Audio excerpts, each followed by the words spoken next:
to stroll the highways and byways of this green and pleasant land. Mind you, Boris Johnson would never have been the Prime Minister, and Theresa May would have been the briefest Prime Minister in history if it were not for the active sabotage by the Parliamentary Labour Party and by the upper and middle and lower echelons of the Labour Party's headquarters staff in the run-up to the general election of 2017. Jeremy Corbyn failed to become our Prime Minister on that occasion, despite achieving 40% of the vote, despite lifting the Labour vote by a greater number of votes than any Labour leader ever since Clement Attlee in the Labour landslide of 1945.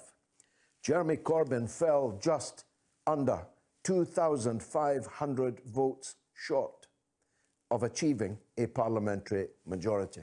That's all. 2,370 or so.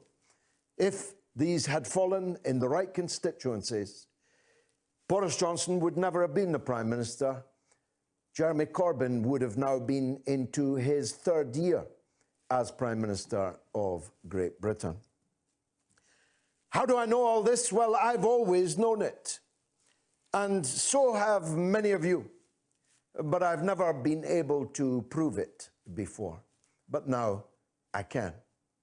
Because the leaked report, copious, compendious, encyclopedic report from the Labour Party itself, designed to be handed to the Equal Rights and Human Rights Commission, ECHRC, this report, which has now been suppressed by the new Labour leadership, Sir Keir Starmer et al., is the most obscene publication that I have ever read. I have never quite read. In fact, I felt a rising sense of revulsion as I saw the WhatsApp group messages, as I saw the texts, as I saw the emails between the General Secretary of the Labour Party and directors of various departments in the Labour Party, actively sabotaging the Labour general election campaign, actively undermining their own party's chances of winning, and their recoiling in horror when Labour began to catch up. They're recoiling in terror at the possibility that Corbyn might be in number 10 Downing Street come Friday. I have read, seen, experienced a lot of things in my life, but I've never read anything quite like the suppressed report that Keir Starmer must publish. It must be published in full, and anyone who has a copy of it has a duty to history, to Labour, to the working class, and to the people of this country to publish this report, which establishes inter alia that the anti-Semitism scandal in Labour was a wholly internally manufactured lie, one of the biggest lies in history, and that those members of the Labour Party's staff actively conspired one with the other, both to inflate the scandal and to frustrate any attempt to resolve whatever problems had been thrown up on this track of anti-Semitism. It is confirmed beyond any contradiction that Jeremy Corbyn, far from being anti-Semitic, was struggling might and main in a way that none of his predecessors had done, and that the new General Secretary was struggling in a way that none of her predecessors had done to ensure that there was no stain of the foul poison of anti-Semitism to be found anywhere in the Labour Party. It is also established, beyond contradiction, that the whole thing was an attempt at a political assassination, an attempt which in the end was successful.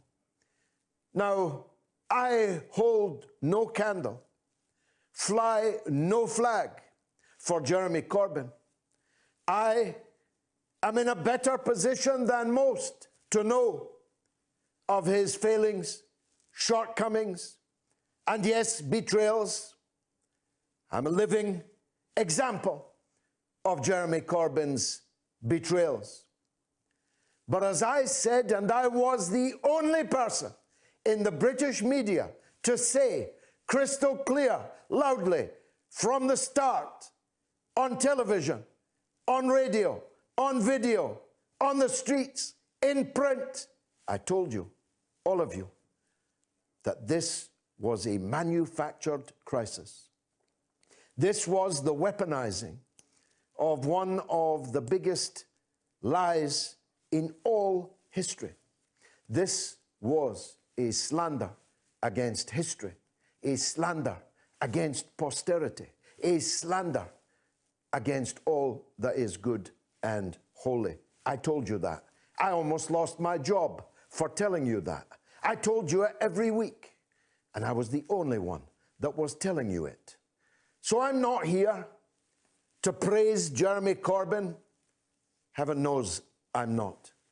But I am here to damn forever those that were ready to cheapen, to devalue, to coarsen the sacred duty of all people to fight racism and to fight anti-Semitism, arguably the most poisonous strain of racism, certainly in centuries, one which cost 6 million Jews their lives and scarred the lives of those who miraculously escaped the gas chambers and the concentration camps.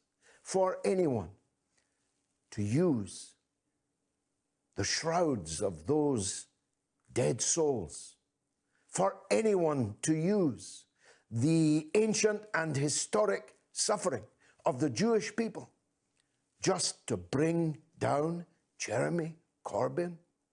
Really? Is that as low as you will go? And speaking of Sir Keir Starmer and Lisa Nandy, who've been out batting for the government today, they're supposed to be Her Majesty's opposition. But both Starmer and Nandy have been defending the government on television today. Both of them said that this crisis could not have been foreseen. But that is untrue. It was foreseen. It was entirely predictable. It was indeed predicted. But you didn't have to look in the crystal ball. You could look at the book in China that was open since the 31st of December last year. You could have done what China did, and you could have had weeks and weeks of time in order to do it.